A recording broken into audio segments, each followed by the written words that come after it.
Overhead issue নিয়ে কিন্তু recently হচ্ছে আমাদের হার্ডওয়্যার আনবক্স, তারপর গেমার্স নেক্সাস, তারপর হচ্ছে হার্ডওয়্যার কেনাক্স অনেক ভিডিও বের করছেন। এইখানে হচ্ছে আমাদের যারা কমিউনিটির মানুষজন আছে তারা আমাকে একটা কথা বলতেছে, ভাইয়া আপনার বক্তব্য কি, কোথায় আপনার ব্যাপার স্যাপার কি, আপনাকে কিছু বলবেন না? B580 কি নেওয়ার মতো না? কম দামের যারা গরিব মানুষ আমরা বিল্ড করবো তারা কি করব, এটা নিয়ে কি করা যায়, একটা কিছু বলেন। এই জিনিসটা নিয়েই কিন্তু আমি দিনের পর দিন কাজ করছি এবং বিশ্বাস করবেন না, এটা করতে যে আমার মাথা ঘুরে গেছে একদম, ঠিক আছে। ইন্টারেস্টিং কিছু জিনিস ফাইন্ড আউট করছি যেখানে কিন্তু আমরা অনেক মজার ব্যাপার শেয়ার করব। ওই ভিডিওতে আমরা যেমনটা দেখছিলাম যে হার্ডওয়্যার আনবক্স যে স্টিভ, সে কিন্তু হচ্ছে Ryzen 5 7600 ইউজ করছে, 5600 ইউজ করছে। ডেফিনেটলি আমরা যেগুলো করব, যেমনটা বলতেছিলাম, কমপ্লিমেন্ট হবে যেগুলো সে ইউজ করে নাই সেই সিনারিওগুলো দেখবো। সেগুলো কী হতে পারে? আমাদের Ryzen 7 7700 আমরা দেখবো, Ryzen 7 9700X দেখবো, Ryzen 5 5600 যেটা সেটা তো থাকবে। আর পুরো ভিডিওতে কিন্তু আমরা হার্ডওয়্যার আনবক্স যা করে নাই সেটাই কিন্তু মোটামুটি হচ্ছে কমপ্লিমেন্ট করে দেখাবো। অর্থাৎ ওরা যেই ভিডিওটা করছে ওইটাতে ওরা হয়তো বা 7700 মতো প্রসেসর ইউজ করতে পারে না, যেটা অনেকে চায়, বা অনেকগুলো গেম আছে AAA টাইটেল যেগুলো ওরা করে দেখায় না, আমরা সেগুলো একদম ধরে করবো। অ্যান্ড অফকোর্স যেহেতু ড্রাইভার আপডেট আসছে সেটাও কিন্তু একটা দেখার বিষয় আছে, এইগুলোই মূলত আমাদের ফোকাসে থাকবে। তো চলুন সবাই মিলে আজকে আমরা B580 ফিউচারটা ডিসাইড করে ফেলি। ইন্টেলের সিপিউর সাথে ইন্টেলের জিপিউ খুব ভালো পারফর্ম করে, আর বরাবরের মতো 12400, যেটা ইন্টেলকে কিন্তু সব রিভিউয়ারে ইগনোর করছে, ভাবছি ইন্টেলের দিন শেষ। বাট এখনও 5600 সেগমেন্টে, এই সেগমেন্টে কিন্তু 12400 একটা স্ট্রং হোল্ড আছে। এবং আমরা আজকে এটাও দেখবো যে ইন্টেল প্রসেসরের সাথে B580 কেমন পারফরমেন্স করে, ওভারহেড কতটুকু।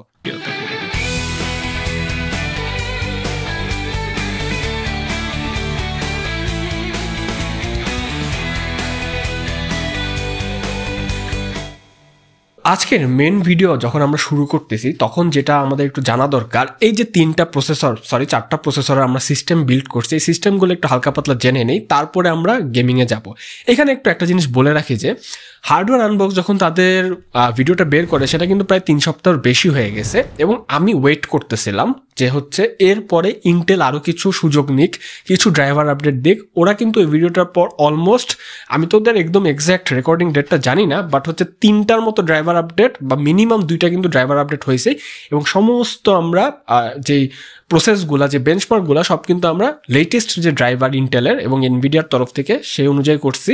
4060 আর B580 আমরা কম্পারিজন হেড টু হেড দেখবো এবং একদম ডিপ ডাইভ করবো যে কেমন হচ্ছে।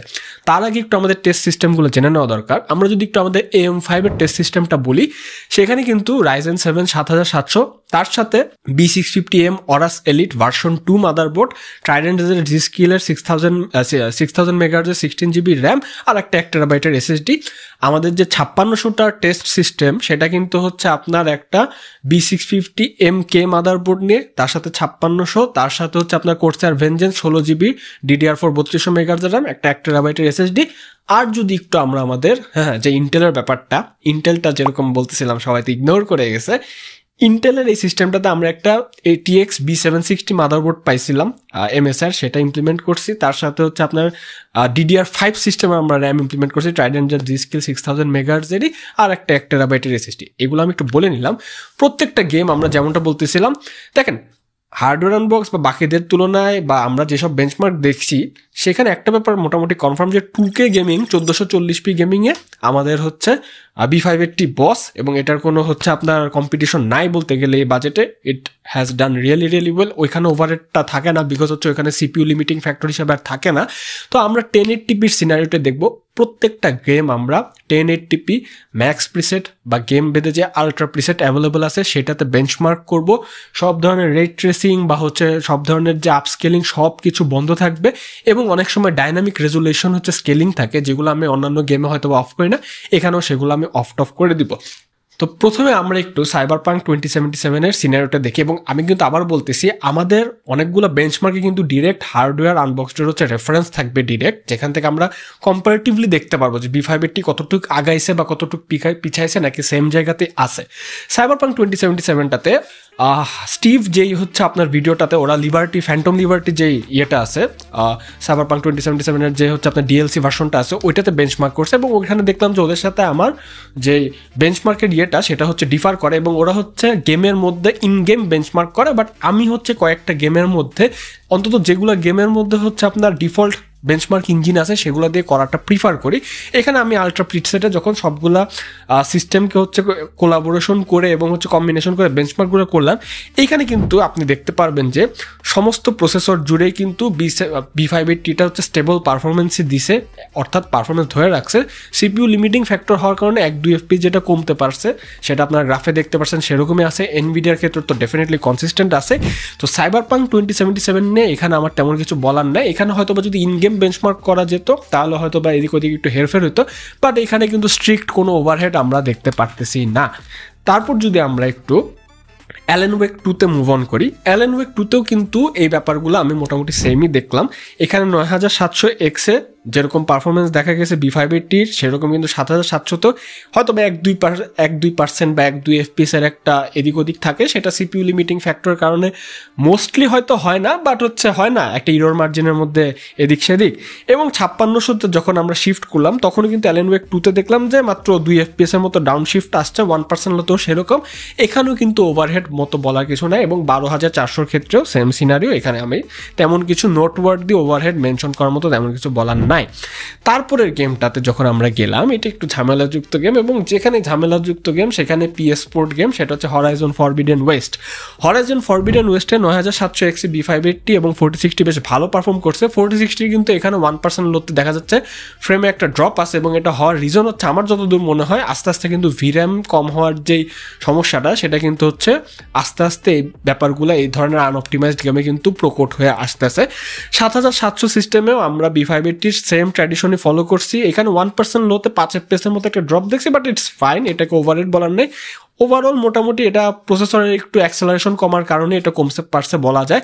5600-তে যখন শিফট করলাম সেরকম কোনো আমরা ডাউন শিফট দেখি নাই, বাট 5600-র সাথে আমরা 1% লোতে কিন্তু এখানে একটা ভালো ড্রপ দেখছি। 24 FPS পর্যন্ত নেমে আসে 1% লোতে। এখানে নানা রকম স্টার্টার এবং হচ্ছে আমি ফ্রেম ড্রপের মতো পাইছি। গেমের হচ্ছে প্রথম যেই বেঞ্চমার্কিং সিনারিওতে, অর্থাৎ হাঁটা চলার করার সময় বা অ্যাকশন করার সময় এই ব্যাপারটা আমি পাইছি। এটাকে ওভাবে হয়তো ওভারহেড আমি একদম ডিরেক্টলি বলতে পারবো না, কিন্তু সারপ্রাইজিং আপনারা যদি দেখেন যে B580 যখন 12400-র সাথে কম্বিনেশন করা হয়েছে এইখানে কিন্তু আবার বেশ ভালো পারফর্ম করছে। এটা কিন্তু আমরা পরবর্তীতে এই ব্যাপার স্যাপারগুলো আরও দেখবো, আরও ইন্টারেস্টিং হতে যাচ্ছে, ট্রাস্ট মি। তারপরে যখন আমরা হরাইজন ফরবিডেন ওয়েস্টে আমরা ওভারহেডের ওইরকম নোটওয়ার্দি কোনো পাই নাই, একটা 1% লো সিনারিও বাদে। বাট ইন্ডিয়ানা জোনসে যখন আসলাম, Indiana Jones and the Great Circle, এইখানে কিন্তু আমি দেখলাম যে হচ্ছে আপনার আমি 9700X-এ যখন বেঞ্চমার্ক করতেছি ইটস ফাইন। আপনারা যেমন গ্রাফে দেখতেছেন B580 এবং 4060 একদম কপিক্যাট হচ্ছে আপনার পারফরমেন্স দিচ্ছে। 7700-তেও মোটামুটি কপিক্যাট পারফরমেন্স দিচ্ছে, যদিও 4060-তে 1% লোতে একটু কমতেছে। বাট যেহেতু আমাদের আজকে টেস্ট সাবজেক্ট হচ্ছে B580, তো এইখানে যখন আমরা 5600 দেখলাম, এইখানে আমরা প্রথমবারের মতো ওভারহেড বলার মতো কিছু একটা ইস্যু একটু দেখতে পারলাম। এখানে দেখলাম যে B580 কিন্তু হুপ করে মোটামুটি অ্যাভারেজে মাত্র 36 FPS নেমে আসছে, এবং 1% মতো 32 FPS এর মতো দিচ্ছে, যেখানে কিন্তু এনভিডিয়ার জিপিউটা কিন্তু সিপিইউ লিমিটিং ফ্যাক্টর কনসিডার করলে মোটামুটি একই রকম পারফরমেন্স দিচ্ছে। এইখানে কিন্তু প্রায় 30%-এর মতো B580 একটা পারফরমেন্স ড্রপ দেখাইছে। এবং বলিয়ে রাখি যে এই গেমটা কিন্তু ভালকান এপিআই এর উপর রান হয়, এবং এটা নিয়ে মনে রাখবেন মাথায়, এটা নিয়ে পরবর্তীতে আরও অনেক ডিসকাশন আছে। এই ভিডিওটা জাস্ট দেখতে থাকেন কি কি হয়। তো এটাতে আমরা প্রথমবারের মতো হয়তো বা বলতে পারি যে ওভারহেড ইস্যু আছে, কিন্তু ইন্টারেস্টিংলি 5600-এরই মোটামুটি সেম ক্যালিবারের প্রসেসর কোর i5 12400, এটাতে যখন শিফট করলাম তখন কিন্তু আবার বেশ ভালো, আবার হচ্ছে অ্যাভারেজে 50 FPS এবং 1% মতো 40 FPS, অর্থাৎ পারফরমেন্সটা রিস্টোর হয়ে যায়। 12400 ব্যাপারটা যদি এরকম হয় তাহলে কিন্তু এটা ইন্টারেস্টিং হবে, এবং এটা কিন্তু একটা টার্ন ওভার গেম হইতে পারে ইন্টেলের জন্য। যে ইন্টেলের সিপিইউ এবং ইন্টেলের জিপিইউ, এতদিন যে মানুষ ভয় পাইতো না, আমাকে জিজ্ঞেস করতে পারবা যে ভাইয়া ইন্টেলের জিপিইউ AMD সিপিইউতে লাগাচ্ছে কোনো সমস্যা হবে না তো? হয়তো বা that fair might come true with B580, but এটা আমরা পরবর্তীতে আরও দেখবো। স্টকার 2-তে যখন আমরা মুভ অন করলাম, এখানেও 9700X-এ আমরা B580 আর 4060-তে সেম কপিক্যাট লেভেলের পারফরমেন্স পাইছি, আপনারা দেখতে পাচ্ছেন গ্রাফে। 7700-তেও আমরা মোটামুটি কপিক্যাট লেভেলের পারফরমেন্স পাইছি, জাস্ট হচ্ছে 1% হতে 1%-এর মতো পারফরমেন্স কমছে B580, but it's fine, error মার্জিনেই পড়ে। 5600 ক্ষেত্রে আমরা কিন্তু সেরকম কিছু দেখতে পাই না, যদিও 1% লোতে মোটামুটি একটু ফল দেখছি, বাট এটার জন্য আমি 5600-কেই দায়ী করবো, B580-কে মোটা দাগে দায়ী করবো না। এবং লাস্টে যদি 12400-র ক্ষেত্রে দেখি, এইখানে কিন্তু আবার দেখতেছি যে প্রায় আমাদের 5600 দিকে সেম লেভেলের প্রসেসর হওয়া সত্ত্বেও B580 প্রায় 21%-এর মতো একটা বেটার পারফরমেন্স দিছে, উইচ ইজ হিউজ। ঠিক আছে, মানে 12400 যে এত ভালোভাবে জিনিসটাকে ইউটিলাইজ করতেছে B580-কে, এই সিনারিওটা কিন্তু ইন্টেলকে যে বললাম না এতদিন কিন্তু ইন্টেলকে কেউ এরকম বেঞ্চমার্ক করে না, but 12400 still a solid processor. এবং এখানে এনভিডিয়াও একটা পারফরমেন্স বুস্ট পাইছে, যদিও 1% লোতে একটা ছোট একটা গ্যাপ কিন্তু ছিল B580-র মধ্যে, বাট এটা আমরা বুঝতে পারতেছি যে স্টকার 2-তে ওরকম নোটার দিকে কিছু নাই। তারপরের যে গেমটা, ঠিক আছে, ওয়ারহ্যামার 40K স্পেস মেরিন 2, এইটা ছিল হার্ডওয়্যার আনবক্সে স্টিভের একদম নোট করা গেম, যে এখানে ওভারহেড ইস্যু বেশ ভালো মতোই দেখা গেছে।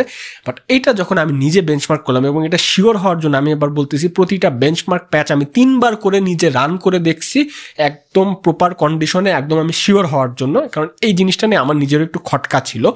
তো ওইখানে দেখলাম যে 9700X B580 এবং 4060 যেমন পারফরমেন্স করতেছে সেরকমই করতেছে, সমস্যা নাই। 7700-তেও সেই ট্রেন্ডটা ফলো করতেছে, ওভারহেডের কোনো ট্রেন্ড নেই এবং থাকার কথাও না। 5600-তে যখন শিফট করলাম তখনও কিন্তু একদম সেম ট্রেন্ডে আছে, কোনো ওভারহেড দেখা যায় নাই, যেটা কিন্তু স্টিভের ভিডিওতে দেখা গেছিল, বাট আমার এখানে দেখা যাচ্ছে না কোনো রকম, এবং এটা আমি শিওর হয়ে বলতেছি। তারপরে জাস্ট দেখলাম যে 1% হতে হচ্ছে আপনার 2 FPS এর মতো কমছে 5600-তে, বাট দ্যাটস ফাইন, এটা কোনো ওভারহেডের কাতারেই পড়ে না। এবং যখন 12400-তে আমরা দেখলাম সেম ট্রেন্ড ফলো করতেছে। তাহলে হইলোটা কি আসলে? হইলোটা এই যে আমি যখন আরেকটু ডিপ ডাইভ করলাম তখন দেখলাম যে এই যে আপনারা দেখতে পাচ্ছেন স্টিভের ভিডিওতে আমার মনে হয় যে 2টা কালপ্রিট আছে। একটা কালপ্রিট হচ্ছে যে native DLAA। DLAA stands for deep learning antialiasing. দেখেন DLLA কিন্তু এনভিডিয়ার প্যাটেন্টেড টেকনোলজি, এনভিডিয়ার টেনসর কোরের সাথে সব থেকে বেস্ট কাজ করে এনভিডিয়া ঘেঁষা টেকনোলজি। তো ডেফিনেটলি অ্যান্টি-অ্যালাইজিং কিন্তু একটা গেমে অনেক মানে মেজর একটা রোল প্লে করে FPS ডেলিভারির ক্ষেত্রে বা হচ্ছে গেমের ওভারঅল ভিজুয়ালের ক্ষেত্রে, ঠিক আছে। এটার যত আপনি চাপ বাড়াবেন তত কিন্তু GPU রিসোর্স তত বেশি হচ্ছে গেমটা খাওয়া শুরু করবে। তো DLLA অবশ্যই 4060-কেই অ্যাডভান্টেজটা দিবে, বিকজ হচ্ছে আপনার এটা এনভিডিয়া ঘেঁষা টেকনোলজি, স্বাভাবিক যে ফ্রেম রেটটা বেশি আসবে। তো এটা আমি দেখলাম, কিন্তু আমি যে বেঞ্চমার্কটাগুলো করি ওখানে কিন্তু আমি TAA TSR এগুলা ইউজ করি, স্পেশালি TAA-টা ইউজ করি, ট্রাইলিনিয়ার অ্যান্টি-অ্যালাইজিং, যেটা কিন্তু একটা নিউট্রাল গ্রাউন্ড হচ্ছে আমাকে ইন্ডিকেট করে দেয়। তো B580 যখন আমরা এখানে করলাম এখানে কিন্তু সেম পারফর্ম করছে, এবং 5600-তে আমি কোনো ওভারহেড দেখি না। হয়তোবা যে 2টা আপডেট আসছে এর মধ্যে এটা হয়তোবা কিছুটা ফিক্স হয়ে যেতে পারে, কারণ হচ্ছে স্টিভ আসলে অনেক পুশ করছিল ওয়ারহ্যামারের ব্যাপারে, তো হয়তোবা ইন্টেল ইঞ্জিনিয়াররা এই ব্যাপারে একটু লুক আপ করছে। এবং আরেকটা কালপ্রিট হচ্ছে এই যে উপরে লেখা দেখতেছেন না 4K texture pack. 4K texture pack কিন্তু ওয়ারহ্যামারে আলাদা করে ডাউনলোড করে আপনার তারপরে ইনস্টল করে চালাতে হয়, কিন্তু আমি কিন্তু সেটিংসে যে আলট্রা প্রিসেটের সাথে যে আলট্রা টেক্সচার প্যাক আছে ওটা দিয়ে কিন্তু গেমটা খেলছি, বেঞ্চমার্ক করছে। এখন 4K টেক্সচার প্যাক দিলে হয় কি, তখন GPU আরও ইন্টেন্সিভ ওয়েতে কাজ করা শুরু করে টেক্সচারগুলো আরও ভালো মতো ফুটায় তোলার জন্য। তার কারণে ছোটোখাটো যে প্রসেসরগুলো আছে একটু লো এন্ড বা বাজেট প্রসেসর যেগুলো, ওগুলোকে আরও বেশি হচ্ছে আপনার খাটতে হয়, এবং এই খাটাখাটুনির কারণে কিন্তু একটা বটলনেকিং সিনারিও হালকা পাতলা হয়ে যায়, যার কারণেও কিন্তু FPS-এর ভরাডুবিতে হইতে পারে। বাট আমি যখন মোর নিউট্রাল গ্রাউন্ডে করলাম Warhammer works perfectly fine, that's I can assure you. তারপর যখন আমরা আরেকটা গেম বানরের গেম আমার ব্ল্যাক মিথ উকং, এটা যখন আমরা হচ্ছে অ্যানালাইসিস করলাম দেখলাম যে এইখানে খুবই সুন্দর একদম হারমোনিক একটা ট্রেন্ড পাইছি। 9700X 7700 5600 12400 সবগুলাতেই ভেরি হাই প্রিসেটে একদম সেম লেভেলের পারফরমেন্স করছে, কোনো রকম ইয়ে নেই। আপনার গ্রাফটা দেখলে বুঝবেন 1-2 FPS থাকতে পারে, বাট দ্যাটস ফাইন। এরপর আমাদের সব থেকে বড় বটলনেক সিনারিওর গেম স্পাইডারম্যান মাইলস মোরালস, যেটা রিমাস্টার্ড। স্টিভ হচ্ছে স্পাইডারম্যান গেমটা বেঞ্চমার্ক করছিল, যেটা OG স্পাইডারম্যান, আমি হচ্ছে মাইলস মোরালস রিমাস্টারটা করতেছি একটু ভ্যারিয়েশনের জন্য। এইখানে 9700X-এ কিন্তু B580 পুরো কোপাই দিছে, অ্যাভারেজে 152 FPS, 1% হতে 86 FPS-এর মতো। 4060 অ্যাভারেজে 126 এবং 1% হতে 78 FPS-এর মতো দিচ্ছে, এটাই normal, very high preset of course. 7700-তে যখন টুপ করে নেমে আসলাম তখন কিন্তু 4060 সেম ট্রেন্ডটা ধরে রাখলেও B580 কিন্তু অনেকটাই FPS ফল করে, প্রায় 137 FPS-এ নেমে আসে। এবং আমি যখন ফাইনালি 5600-তে নেমে আসলাম আপনারা দেখতেছেন এইখানে B580 মাত্র অ্যাভারেজ 94 FPS-এ আসে এবং 1% হতে 48 FPS-এ আসে। অর্থাৎ এইখানে কিন্তু একটা বড় রকমের ওভারহেড বলেন বা যেটাই বলেন সেটা কিন্তু আছে। এবং 4060 এখনও মোটামুটি সেম লেভেলে পারফরমেন্স রাখতেছে, 3%-এর মতো হচ্ছে আপনার কমছে, 1% লো আর অ্যাভারেজ দুইটা মিলায়, বাট ইটস ফাইন। 7700 থেকে কমছে, বাট ইটস কনসিডারেবল আর কি 5600 ক্যালিবার বিবেচনা করলে। বাট B580 যে ভরাডুবি সেটা কিন্তু বেশ অনেকটাই এভিডেন্ট। কিন্তু 12400-তে যখন আমি শিফট করলাম তখন কিন্তু দেখলাম যে এখানে অ্যাভারেজে 113 FPS, 1% হতে 52 FPS-এর মতো দিচ্ছে B580। কিছুটা রিস্টোর হয়েছে, কিছুটা প্রসেসরের ক্যালিবার অনুযায়ী ঠিক আছে, আবারও কিন্তু 12400-র সাথে B580 ভালো পারফর্ম করতেছে। এইখানে কিন্তু 7700 থেকে প্রায় 45% কম এবং 9700X থেকে প্রায় আপনার 60% কম পারফরমেন্স দিছে B580 এবং এই গেমে শুধুমাত্র আমরা এই ট্রেন্ডটা খেয়াল করছি, হয়তো বা এই গেমে অপটিমাইজ হয় না। এবং এই গেমটা যখন রান হয়েছি তখন দেখতেছি যে জিপিইউ 85% বা 88% করে ইউজ হচ্ছে, অর্থাৎ এখানে একটা বটলনেক সিনারিও হচ্ছে। এবং আবার সেই PS পোর্ট গেম, কি আর বলার আছে। যাই হোক, নিউট্রাল গেমগুলো আমরা একটু কনসিডার করি, এখানকার পারফরমেন্সই মেন, বিকজ PS পোর্ট গেমগুলো আমরা যেগুলো নামাই অনেক আগের হচ্ছে ক্র্যাক ফাইল থাকে এবং হচ্ছে নামানোর পরগুলো আমরা আপডেট করি না। বাট এটাও একটা চ্যালেঞ্জিং সিনারিও জিপিউর জন্য, যে পুরান গেম ফাইলগুলো কেমন রান করতেছে, এক্সিকিউট করতেছে। এরপর আরেকটা game God of War Ragnarok, এই গেমটাও কিন্তু হচ্ছে আমার এখানে খুব ইন্টারেস্টিং একটা সিনারিও হয়েছে। আপনারা দেখেন 9700X B580 আমি যতবার বেঞ্চমার্ক করছি AMD প্রসেসরগুলোর সাথে নিয়ে বেঞ্চমার্ক করছি, মানে হচ্ছে এটা হয়ে গেছে আর কি কোইন্সিডেন্টালি, ততবারই কিন্তু দেখছি অনেক কম পারফরমেন্স দিচ্ছে। হ্যাঁ, তো 9700X এখানে B580 অ্যাভারেজ 58 FPS এবং 1% হতে 40 FPS দিচ্ছে, 4060 অ্যাভারেজ 89 FPS এবং 1% হতে 74 FPS এর মতো দিচ্ছে। অর্থাৎ ইন্টেলের এনভিডিয়ার পারফরমেন্স কিন্তু অনেকটাই হাই। ঠিক আছে, এটা কিন্তু আমারও খটকা লাগছিল। 7700-তে আমরা সেম ট্রেন্ড ফলো দেখছি, তেমন কোনো FPS আপনার ড্রপ নাই বোথ জিপিউর ক্ষেত্রে। 5600-র ক্ষেত্রেও সেম, মোটামুটি কোনো ড্রপ টপ দেখি না, একই রকমের পারফরমেন্স, যেমনটা CPU লিমিটিং ফ্যাক্টর বিবেচনা করলে 1-2 FPS কমে, ঠিক আছে। বাট 12400-তে যখন আমরা শিফট করছি, হুট করে দেখলাম যে B580 পারফরমেন্স বাম্পড আপ হয়ে অ্যাভারেজ 77 FPS এবং 1% হতে 48 FPS এর মতো হয়ে গেছে।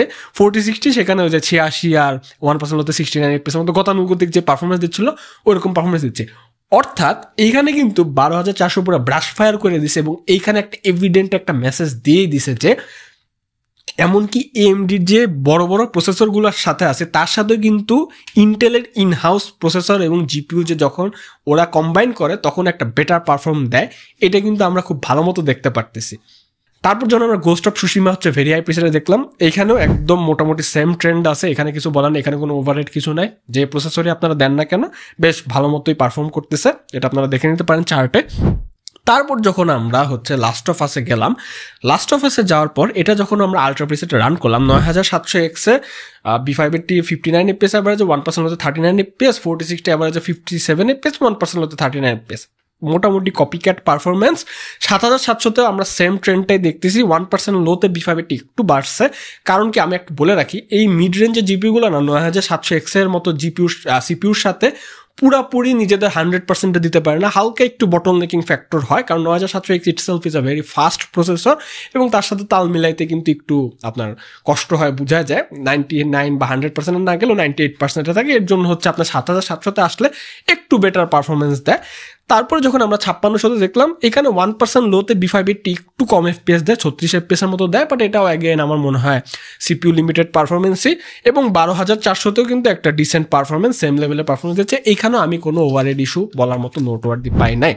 তারপর যখন আমরা একটু হগওয়ার্টস লিগাসিতে শিফট করলাম আলট্রা প্রিসেটে, তখন দেখলাম যে 9700X-এ মোটামুটি সেম ট্রেন্ড ফলো করতেছে। 7700-তে যখন আমরা স্টেপ ডাউন করি তখনও B580 মোটামুটি সেম ট্রেন্ডই ফলো করতেছে, 1% লোতে একটু কমে আসে, 6-7%-এর মতো কমে আসে, বাট এটাও আমি নোটওয়ার্দি কিছু বলবো না, ইরোর মার্জিনে হালকা পাতলা ফেলা যায়। এরপরে যখন আমি একটু 5600-তে আসি, 5600-তে আসার পর দেখলাম যে এখানেও কিন্তু সেম কোনো সমস্যা নেই, একই রকম হচ্ছে আপনার পারফরমেন্স দিচ্ছে, 1% লো বরঞ্চ একটু বাড়ছে। এবং এখানে কিন্তু 4060-কে একটু দেখলাম হালকা একটু হচ্ছে সাফার করতেছে, কিছু হচ্ছে আপনার FPS কমছে, বলার মতো কিছু না, বাট দেখাই দিলাম। এবং 12400-তেও কিন্তু বেশ মোটা দাগে ভালো একটা ডিসেন্ট পারফরমেন্স দিছে। এরপর যখন আমরা হচ্ছে রেসিডেন্ট ইভিল 4 এই গেমটাতে শিফট করলাম, রেসিডেন্ট ইভিল 4-এ শিফট করার পর দেখলাম যে B580 কিন্তু 9700X-এর সাথে 120 FPS এবং 1% হতে 92 FPS এর মতো দিচ্ছে, 4060-তে 105 এবং 1% হতে 74 FPS এর মতো দিচ্ছে। এটা হচ্ছে আমাদের বেস লাইন আর কি, ঠিক আছে। হ্যাঁ, 7700-তে যখন নামলাম মোটামুটি সেম পারফরমেন্সে দিচ্ছে, একই রকম 1% লো, সমস্যা নেই। 5600-র ক্ষেত্রে যখন আমরা নামলাম, এইখানে কিন্তু অ্যাভারেজ FPS-টা B580-র ক্ষেত্রে ঠিক থাকলো, 1% লোতে কিন্তু খাবি খাইছে, 14 FPS এর মতো ছিল। অর্থাৎ এখানে কিন্তু একটা ভরা ডিবি ফল ডাউন আমরা দেখতে পারছি এবং এই ফল ডাউনটা 1% লো মাঝে মাঝে বাড়তেছিল, বাট অনেক সময় হয় কি একটা ফ্রেম স্টার্টার বা একটা ফ্রেম হয়ে এটা হচ্ছে আপনার FPS-টা কমে আসতেছিল। এইখানে একটা ওভারহেড ইস্যু হয়তো বলা যায় না, হাফ ওভারহেড আপনারা বলতে পারে, কারণ হচ্ছে এখানে গেমের অপটিমাইজেশনের আমি দোষ দিব না, কারণ resident evil 4 itself is a very optimised game, even আইফোনের জন্য বের হয়ে গেছে। কিন্তু এখানে হচ্ছে 5600 আর B580 যে ম্যাচটা সেটা কোথাও একটু কম হয়েছে, যার কারণে 1% লোতে আমরা এই ফেডিং ওয়ে পারফরমেন্সটা দেখছি। 4060 প্রসেসর লিমিটিং ফ্যাক্টর হিসাবে ধরলে 1% লোতে যেটা দিছে ইটস ফাইন, 62 FPS এর মতো দিছে। 12400 তে যখন আমরা শিফট করলাম আবার B580, এখানে কিন্তু আবার আপনারা দেখতেছেন পারফরমেন্স এগেইন রিস্টোর্ড হয়ে গেছে, অ্যাভারেজে 112 FPS এবং 1% লোতে 76 FPS এর মতো দিচ্ছে।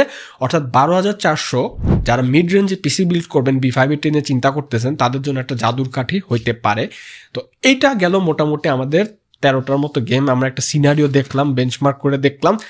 এখানে স্পাইডারম্যান, ইন্ডিয়ানা জোনসের ভালকান এপিআই এর গেম এবং রেসিডেন্ট ইভিলের একটা 1% এবং কিছু গেমে হালকা পাতলা 1% লো বাদে ওভারহেড ইস্যুটা কিন্তু আমরা সেরকম 5600 ক্ষেত্রে সেরকম দেখতে পারি না।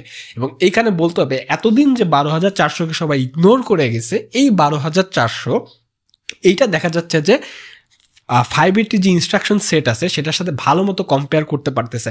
আমার যা মনে হয় ইন্টেল ওদের যে কোর আলট্রা সিরিজটা লঞ্চ করছে ওইটার সাথে B580কে কমপ্লিমেন্ট করে ভালো মতো লঞ্চ করছিল এবং তারা চিন্তা করছিল এই দুইটা একসাথে নামে এই দুইটা একসাথে পেয়ার আপ করে দুনিয়া কাঁপায় দিবে।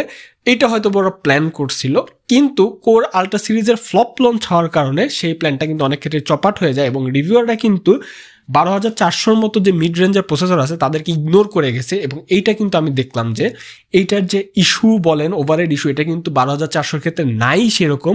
বরঞ্চ আমি যদি একটু আমার এক্সপিরিয়েন্সের কথা বলি, AMDর অনেক প্রসেসরের থেকে আমরা হচ্ছে গিয়া দেখছি যে ইন্টেলের সাথে কম্বিনেশন ভালো হয়েছে, যেমন গড অফ ওয়ার গেমটাতে কিন্তু আমরা সেরকমটা দেখতে পারছি। ঠিক আছে, এই তো গেল আমাদের হচ্ছে গেমিং এর কথাবার্তা। এখন এই জিনিসটাকে আমি একটু গিক লেভেলে নিয়ে যাই, একটু হচ্ছে আমাদের ডিপ ডাইভ করে দেখা দরকার। তো আমি চিন্তা করছিলাম যে 3D Mark API overhead test করে এটাকে জিপিইউ ভিউ দিয়ে হচ্ছে আপনার এক্সপার্ফ একটা হচ্ছে প্ল্যাটফর্ম দিয়ে আমি হচ্ছে এটার পুরো রেসপন্সটা দেখবো। পরে আমি 3D Mark API ওভারহেডটা খুঁজে পাই না, বিকজ এই সফটওয়্যারটা এখন আর হচ্ছে গিয়ে যারা গ্রাফিক্যাল ইন্ডাস্ট্রিতে আছে তারা হচ্ছে ইউজ করে না, কারণ হচ্ছে অনেক ব্যাপার স্যাপার আছে। কারণ ওইটার যে রেজাল্টটা ড্র কল আউট পারফরমেন্সের বা ভালকান তারপর হচ্ছে DirectX 12 এগুলোকে ওভার ফ্ল্যাশ করা, এই জিনিসটা এখন হচ্ছে গিয়া ওইভাবে কনসিডারেবল করা হয় না। বাট এটার এখন একটা ভ্যালিডিটি আছে, অন্তত B580 ক্ষেত্রে আছে। তো আমি খুঁজে টুজে ওটা পাই নাই আর জিনিসটা ডিসকন্টিনিউড হয়ে গেছে। বাট দেখলাম যে চিপস অ্যান্ড চিজ হচ্ছে একটা ফুল একটা হচ্ছে এই জিনিসটা নিয়ে এই কেস সামারে নিয়ে ওদের একটা রিপোর্ট করছে। ওইখান থেকে আমি আপনাদেরকে কিছু ওদের রেফারেন্স টেনে আমি আপনাদের সিনিয়রটা বোঝানোর ট্রাই করি এবং আমার নিজেরও কিছু পার্সোনাল টেস্ট আছে যেগুলো ডাটা আমি আপনাদের সাথে শেয়ার করব। Things will about to get geeky. ঠিক আছে, হ্যাঁ। তো 3D Mark API ওভারহেডে একটা ব্যাপার কি, ওরা হচ্ছে এই সফটওয়্যারটিতে ভালকান তারপর DirectX 12 আর হচ্ছে DirectX 11 3 API অনেক রকমের হচ্ছে আপনার লোড হচ্ছে ফ্ল্যাশ করে জিপির উপর, যাতে জিপির রেসপন্স কেমন সেটা দেখার জন্য। এখানে একটা ইম্পর্টেন্ট জিনিস হচ্ছে ISR।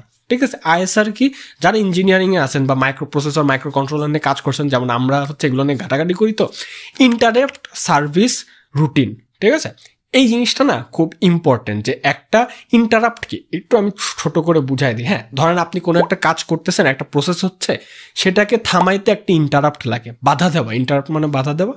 এবং তারপরে আরেকটা হচ্ছে কোন কাজ শুরু হবে সেটার একটা রুটিন থাকে, এখানে কোন কোন জায়গায় ইন্টারাপ্ট বসে কোন কোন টাস্ক এক্সিকিউট হবে এটার হিসাবটা আর কি ইন্টারাপ্ট রেজিস্টার যেগুলো আছে বা হচ্ছে ISR যে ইয়েটা আছে এটা হচ্ছে করে।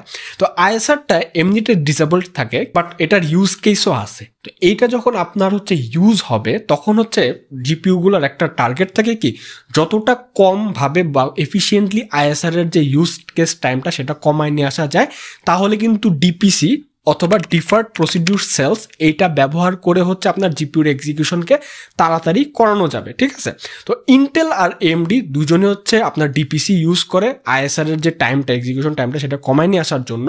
বাট এইখানে দেখা গেল যে AMDর ক্ষেত্রে চিপস অ্যান্ড চিজের মতে AMDটা ইন্টেলের তুলনায় বা ইন্টেলটা AMDর তুলনায় অনেক বেশি টাইম এখানে খরচ করে ফেলতেছে। আমরা যদি একটু API ধরে ধরে বিচার করি, DirectX 11 নিয়ে কথা বলি, এখানে আপনারা একটু দেখেন DirectX 11-এ B580 কিন্তু CPU সাইডে অনেকগুলো ওয়ার্ক টাইম জেনারেট করতেছে। ঠিক আছে, অন্তত 3 থেকে 4টা স্ট্যাক কিউ করে রাখতেছে, যেটা কিন্তু ইমিডিয়েটলি ওরা এক্সিকিউট করতেছে না, ক্লিয়ার করতেছে না। অর্থাৎ যেখানে এখানে ধরেন কাজটা শুরু হয়েছে, শেষ হওয়ার কথা এখানেই, কিন্তু এটা কিন্তু কয়েকটা টাইম ডিলে হইতেছে, কয়েক মিলি সেকেন্ড ডিলে হইতেছে। বাট এএমডিটা এখানে দেখেন সাথে সাথে কিন্তু হয়ে যাচ্ছে এবং অনেক সুন্দর একটা প্যাটার্ন দেখতে পারতেছেন। এখানে আরেকটা কথা বলে রাখি, ইন্টেল কিন্তু 4 কিলোবাইটের ডিএমএ ইউজ করে। আচ্ছা 4 কিলোবাইট ডিএমএ মানে কি? দেখেন আপনারা যখন গ্রাফিক্যাল কাজ টাজ করেন মাইক্রো প্রসেসর লেভেলে বা জিপিউর একদম মাইক্রো লেভেলে কিন্তু এইভাবে জিনিসগুলো কাজ হয় না। জিনিসগুলো একদম ছোট ছোট চাঙ্কে হচ্ছে আপনার ডিভাইড করা হয়, সেগুলো বাইট সাইজ হতে পারে বা কিলোবাইট সাইজ হতে পারে, সেইগুলো আস্তে আস্তে অ্যালোকেট করে করে কয়েকটা বাইট মিলে একটা মেমোরি অ্যালোকেট করে সিপিইউ থেকে জিপিইউতে পাঠানো হয় বা জিপিইউ থেকে সিপিইউর মধ্যে পাঠানো হয়, এইভাবে কমিউনিকেশনটা হয়। তো DirectX 11 ক্ষেত্রে আমরা যেটা দেখি এখানে কিন্তু হচ্ছে 4 কিলোবাইট ডিএমএ সাইজ এবং এটা কিন্তু র্যান্ডম অ্যালোকেশন হয় মাঝে মাঝে, বা মানে অলমোস্ট ডিএমএস সাইজটাই হচ্ছে র্যান্ডমলি হচ্ছে আপনার হয় রোটেট করে জিনিসটা। কিন্তু এমডির ক্ষেত্রে 64 বাইট স্ট্রিক্ট হচ্ছে আপনার র্যান্ডম সাইজ থাকে, 9.25 MB করে অ্যালোকেট করে এবং খুবই ফাস্ট কিন্তু ট্রানজিশনটা হয়। এই জন্য DirectX 11 কিন্তু আপনারা যেমনটা দেখতেছিলেন এখানে কিন্তু এপিআই ওভাররেটে বেশ ভালো মতোই হচ্ছে গিয়ে ইন্টেল জিপিইউ সাফার করে। এবং DirectX 11 গেম কোনগুলো, পুরান যে গেমগুলো আছে না ওই গেমগুলোতে আমরা যারা রিভিউয়ার আছে তারা তো অত বেঞ্চমার্ক করি না, যার কারণে কিন্তু ইন্টেল এখানে একটা হালকা ফাঁকি দিয়ে রাখছে। এরপর একটু আমরা DirectX 12 সিনারিওতে আসি। এখানে আমরা একটু DirectX 12 ক্ষেত্রে এখানে একটা ব্যাপার দেখেন, DirectX 12 ক্ষেত্রে আবার চিপস অ্যান্ড চিজের মতে ও যেটা দেখছে যে B580 performance is okay, but এখানে একটা টুইস্ট আছে। ডিএমএ প্যাকেট এখানে ইন্টেলের 72 বাইটই হয়, ছোট ছোট হয় যাতে ট্রান্সমিশনটা ইজি হয়, ইটস ফাইন। এবং 72 বাইট এবং 14.1 মেগাবাইট করে হচ্ছে অ্যালোকেট করে, তারপর হচ্ছে প্যাকেটটা পাঠায়, উইচ ইজ ফাইন। এমডির ট্রেন্ডটাও এরকমই মোটামুটি।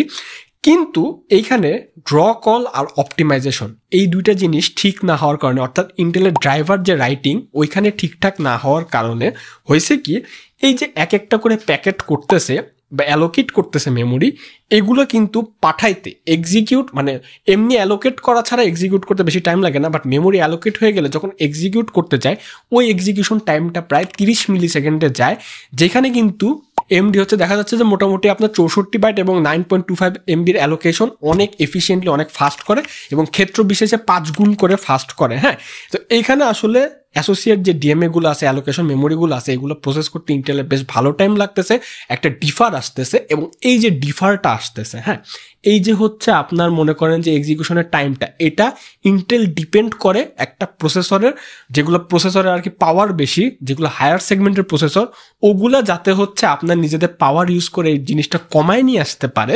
এর জন্য হচ্ছে ভালো ভালো প্রসেসরগুলোতে ওইটার যে পাওয়ার তার উপর ডিপেন্ড করে এবং ক্ষেত্র বিশেষে দেখা গেছে ওইটাতে কোনো সমস্যা হয় না।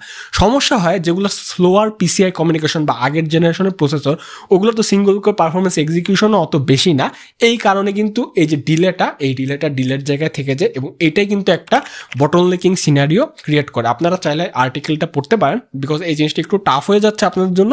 তারপর বললাম, এবং এমডি আরেকটা কাজ করে, ওরা 3D হার্ডওয়্যার কিউ আছে ওদের, এইভাবে হচ্ছে জিনিসগুলো সাজায়, যেখানে ইন্টেল 8টা করে প্যাকেট পাঠাতে পারে, এমডি 100টার মতো পাঠায় এবং খুব ফাস্ট হচ্ছে আপনার এক্সিকিউট করে দেয়। এগুলো অনেক ব্যাপার স্যাপার আছে, বাট আমি একটু আপনাদের বোঝানোর চেষ্টা করলাম। আরেকটা জিনিস যদি আপনার এই গ্রাফে দেখেন, এমডি কিন্তু ওদের সিপিউর সাথে প্যারালালিজম ভাবে হচ্ছে আপনার স্ট্যাক করে করে এভাবে হচ্ছে জিনিসগুলো সাজাইছে, যার কারণে কিন্তু সিঙ্কটা অনেক সুন্দর হয়েছে। বাট ইন্টেলের প্যাটার্নটা এখনো র্যান্ডম, অর্থাৎ ইন্টেলের যারা ইঞ্জিনিয়ার আছে ড্রাইভারটা ঠিক মতো অপটিমাইজ করে নেয়। ভালকানের ক্ষেত্রে এই সিনারিওটা খারাপ হয়ে যায় এবং ভালকানের ক্ষেত্রে কিন্তু DirectX 11 মতো একটা এরকম সিনারিও আসে যেটা কিন্তু নট সো গুড। এবং আমি আরেকটা কাজ করছি, এটা তো চিপস অ্যান্ড চিজের ছিল, আমি নিজেও কিন্তু হচ্ছে জিপিইউ ভিউ দিয়ে এক্সপার্ফ হচ্ছে আপনার প্যারামিটার সেট করে কয়েকটা গেম এবং কয়েকটা হচ্ছে আপনার কম্বিনেশন করে, যেমন 12400F এর সাথে B580, 5600 সাথে B580, 7700 সাথে B580, এগুলো করে করে আমি হচ্ছে 1-2টা গেম সাইবারপাঙ্ক ওয়ারহ্যামারে ওদের পারফরমেন্সটা মেজার করলাম। এইখানে দেখলাম যে আমি এগুলো পরবর্তীতে টেকোলিকে শেয়ার করবো বা আরেকটা হচ্ছে ছোট একটা ভিডিও বানাবো। তো ওইখানে আমি দেখলাম যে 5600 যে হচ্ছে আপনার জিপিইউ ভিউর যে গ্রাফটা, সেটা কিন্তু হচ্ছে একটু ব্রোকেন এবং দেখে বোঝা যাচ্ছে যে এখানে এক্সিকিউশন টাইমে একটা বড় গ্যাপ আছে, যেটা কিন্তু 7700 এবং 9700X এর মানে তুলনায় অনেকটাই বেশি। ওইখানে তাও কিছুটা ঠিক হয়েছে, কিন্তু সারপ্রাইজিংলি 12400 সাথে B580 কোয়াইট ওয়েল মানে ভালোভাবে কাজ করছে। DirectX 11 বেস্ট কোনো আমরা গেম রাখি না, এখানে আমরা এপিআই ওভাররেডের টেস্টের উপরে ডিপেন্ড করলাম। তো ব্যাপারটা আসলে কি হয়েছে, ব্যাপারটা আসলে এই হয়েছে যে ইন্টেল এতদিন ধরে ওরা করছে কি, জিপিইউ যেটা বানাইছে লো এন্ড পিসির জন্য, লো এন্ড আইজিপি, ওদের যে ইউএইচডি গ্রাফিক্স আছে না, এগুলোর জন্য ড্রাইভার লিখছে অনেকদিন ধরে। তো ওরা মানে একরকম জিপিইউ মার্কেটে আছে লো এন্ড আইজিপিউর জন্য। হ্যাঁ, তো এখানে হয় কি, এই আইজিপিউগুলা লো ফ্রেম রেটে হচ্ছে আপনাকে পারফরমেন্স দিতে ওস্তাদ, কিন্তু যখনই হাই ফ্রেম রেটে পুশ করানো ওই আইজিপিউগুলাকে তখনই একটা সিপিইউ বটলনেকের যে ব্যাপারটা ওইটা ফুটে ওঠে। হ্যাঁ, আর এইদিকে সিপিইউ আর জিপিউর মধ্যে যে মেমোরির যে ট্রান্সফারের যে ব্যাপারটা বা মেমোরি স্পেসের যে ডাটা ট্রান্সফারটা হয়, এটা কিন্তু আইজিপিউ সিস্টেমে অনেকটা চিপ, ঠিক আছে। কিন্তু যখন আপনি ডিসক্রিট জিপিউতে যাবেন, এটা কিন্তু সিপিইউ অনেক ফাস্ট, জিপিইউ অনেক ফাস্ট, ওদের মধ্যে যে মেমোরি ট্রান্সফারটা, এই সিস্টেমটা কিন্তু একটু এক্সপেন্সিভ সিস্টেম। তো ইন্টেলের ওই জায়গায় কিন্তু খুব একটা এক্সপিরিয়েন্স নাই বলতে গেলে ডিসক্রিট জিপিউর ক্ষেত্রে। তো হঠাৎ করে ওরা যখন হচ্ছে এরকম হাই পারফরমেন্স ডিসক্রিট জিপিউর মার্কেটে আসছে, ওরা তো ওদের লিগাসি সিস্টেম অনুযায়ী ড্রাইভারগুলো রাইট করে, ঠিক আছে। তো এইখানে দেখা যায় সমস্যাটা হয় এনভিডিয়া আর এএমডি যেখানে এতদিন ধরে ডিসক্রিট জিপিউর জন্য ড্রাইভার লিখতেছে, তারা জানে যে একটা জিপিইউ ড্রাইভারকে কিভাবে লিখলে বা তার ইনস্ট্রাকশনগুলো কিভাবে সেট করলে জিপিইউটা হচ্ছে আপনার লো এন্ড সিস্টেমের সাথে খুব ভালোভাবে মানায় যাবে এবং কোনো বটলনেক ছাড়াই খুব ভালো পারফরমেন্স দিবে, হাই ফ্রেম রেট দিবে এবং রিসাইজেবল বারের মতো ফিচার আপনার ইউজ করতে হবে না। যে ক্ষেত্রে কিন্তু আপনার দেখা যায় লো এন্ড সিস্টেমে কি হয়, স্লোয়ার পিসিআই কমিউনিকেশন হয় না, ওটাও যাতে ওই কোলাটারালটাও যাতে এনভিডিয়া আর এএমডি সামলাতে পারে, ওদের ড্রাইভার রাইটিং কিন্তু ওইভাবেই করে, ইঞ্জিনিয়াররা ওইভাবেই সেট করছে এবং এটা একটা লং এক্সপিরিয়েন্সের ব্যাপার। কিন্তু ইন্টেলের ক্ষেত্রে কিন্তু ব্যাপারটা সেরকম না। ওদের লিগাসি রাইটিংয়ের কারণে হয়েছে কি, ওদের এখন রিসাইজেবল বারের মতো ফিচার ইউজ করতে হয় যাতে স্লোয়ার পিসিআই কমিউনিকেশন খুব একটা বাধা না হয়, বাট শেষ রক্ষাটা B580 ওইভাবে করতে পারে না। তো এখানে মোদ্দা কথা বলা যায় যে ইন্টেলের ইঞ্জিনিয়ারদের এখনও অনেক কাজ করতে হবে, ওদের ড্রাইভার রাইটিংয়ে স্পেশালি হচ্ছে আপনার কাজ করতে হবে, যাতে এই ওদের মানে দেখতে হবে যে অ্যানালাইজ করতে হবে যে কোন কোন জায়গায় সিপিইউ হচ্ছে ডিএমএ প্যাকেজ পাঠাতে বেশি টাইম এক্সিকিউট করতেছে, বা স্ট্যাক করলে এক্সিকিউশন টাইম কেন বেশি লাগতেছে, বা কোনো কমান্ড দিলে কোন কমান্ডটা হচ্ছে আপনার ল্যাগ করতেছে বা বটল ল্যাগ করতেছে, এগুলো ধরে ধরে অপটিমাইজ করতে হবে। এবং অনেকে বলে যে এটা নাকি আর্কিটেকচারাল ইস্যু, তারপর হচ্ছে ইন্টেল আর্ক নাকি হচ্ছে আপনার হার্ডওয়্যার ইস্যুর জন্য এই অবস্থা। না ভাই, ব্যাপারটা সেরকম না, এত ইজি না, ঠিক আছে। হার্ডওয়্যার ইস্যু করার কথা না কেন, কারণ এটা ফ্যাব্রিকেশন টিএসএমসি ওদের কাটিং এজ টেকনোলজি দিয়ে করে দিছে, ইনস্ট্রাকশন সেট ওরা ইন্টেল কি চাইলে এএমডি বা এনভিডিয়ার কোনো জিপিকে রিভার্স ইঞ্জিনিয়ারিং করে ওই ফর্মুলা এখানে বসাতে পারবে না? পারবে না। ইন্টেলের কাছে তো অনেক কাবিল ইঞ্জিনিয়াররা আছে। হ্যাঁ, এখানে হার্ডওয়্যার ইস্যুর ব্যাপার না, এটা মেইনলি ড্রাইভার ওভারহেডই ডাকা হইতেছে, কারণ ওরা জিনিসটা আসলে একটু ধামাচাপা দিতে চাচ্ছে হায়ার মানে বটলনেকিং এর যে ব্যাপারটা, ওরা একটা হায়ার পারফরমেন্সের সিপিইউ দিয়ে এই জিনিসটাকে একটু কভার করে রাখার ট্রাই করতেছে। যাই হোক, এগুলো অনেক গিকি আলাপ আলোচনা হয়ে গেছে, হয়তো আমি খুব একটা ভালো মতো বুঝাইতে পারি নাই, বাট আমার এটা একটু দেখানো দরকার ছিল। বাট একটা ব্যাপারে খুব শিওর থাকবেন যে 1440p গেমিংয়ে 2K গেমিংয়ে কিন্তু ইন্টেল এই সেগমেন্টে এটাই বস। বাট আমি আবারও বলতেছি, যে 2K গেমিং করে সে 2K মনিটর কিনে, 2K মনিটরের দাম হচ্ছে আপনার 35-40 হাজার টাকা, 45 হাজার টাকার মতো হয়। যে 35-40-45 হাজার টাকা দিয়ে মনিটর কিনে সে হয়তো বা 2K গেমিংয়ের জন্য জিপিউটা 4060 Ti 16GB বা 7700 XT বা 4070 পিক করবেন, এটাই তো হওয়ার কথা। তো 2K গেমিং করতে পারলেও 580 is not a 2K gaming dedicated GPU, ঠিক আছে। তো এইখানে অনেক কাজ করা বাকি আছে, বাট যদি কেউ নিতে চান আই থিঙ্ক 12400 সাথে একটা পেয়ার আপ করতে পারেন। It might revive the older Intel generation বা 13400 13500 যে প্রসেসরগুলো আছে এগুলো কিন্তু খুব ভালো প্রসেসর, ওটার সাথে B580 পেয়ার করলে 5600 থেকে অন্তত বুদ্ধিমানের কাজ হবে, এবং কোনো কোনো ক্ষেত্রে 7700 বা 7500F থেকেও কিন্তু বুদ্ধিমানের কাজ হবে, আমার যা মনে হলো। যাই হোক, ভিডিওটা এখানে শেষ করতেছি। ভালো লাগলে লাইক দেবেন, সাবস্ক্রাইব করতে চ্যানেল মাস্ট। আমাদের একটা গ্রুপ আছে টেকনিক বাংলাদেশ, ওইখানে আমি কিন্তু শেয়ার করব আমার যে পারফরমেন্স আমি মেজার করে যে ডাটাগুলো পাইছি, আমি গ্রুপে শেয়ার করবো একটা এক্সটেন্সিভ লেখা দিয়ে। তো দেখাবো কোনো ভিডিওতে, তো গ্রুপে জয়েন হয়ে যান। ডেফিনেটলি আইল catch on the next one. Good bye.